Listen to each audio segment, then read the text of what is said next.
you will change the little world you touch. Even if it's only one person. Even if it's only one person. St. Alphonsus said, when you go out and give a mission, don't get distressed because you don't convert the whole church. One person who comes back to God is worth all your work.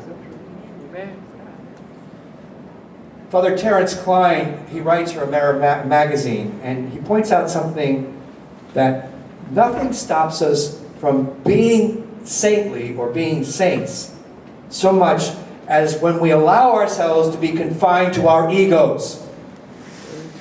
When we live with our false self and think that's enough. He suggests, listen, if you want to practice this call to being a saint, then practice pretending to be someone you admire just for a day. Practice pretending being someone that you admire just for a day. I mean, I live with the most wonderful men in my community. I'm serious. I mean, what a privilege to be living with 5 Redemptorists who are in their 80s. And every one of these priests has labored long and hard, but you don't get the impression that they're ready to retire. You get the impression that they still love what they're doing as much as when they were first ordained. So Father Lennon has lost some of his mobility because he's fallen 3 times, he's broken his hip, he's broken his arm, he's cracked his ribs at 3 different times, but there he is up every morning, just a little after I get up, walking down the hall with a walker, saying good morning, and throughout the day, what do I see?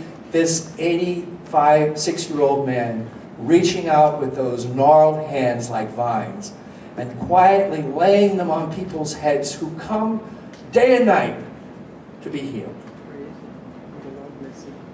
Every day I get up, my day begins with Father Sullivan and a cup of coffee and watching him eat his breakfast so beautifully, so slowly, so reverently, and yet laughing with him and sharing my day. And he's the one, when I go away, that comes to my door and says, welcome home.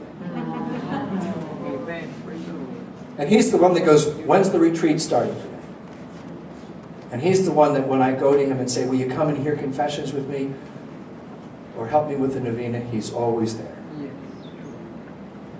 And Father Fiore, they're all wonderful. And they're models to me of what I hope to be at 86. Because you know what, in the end of the day, where you find them praying in chapel, making a visit to the Blessed Sacrament before they go to bed. Their day begins with Jesus and it ends with Jesus. And that's the key. That's the key.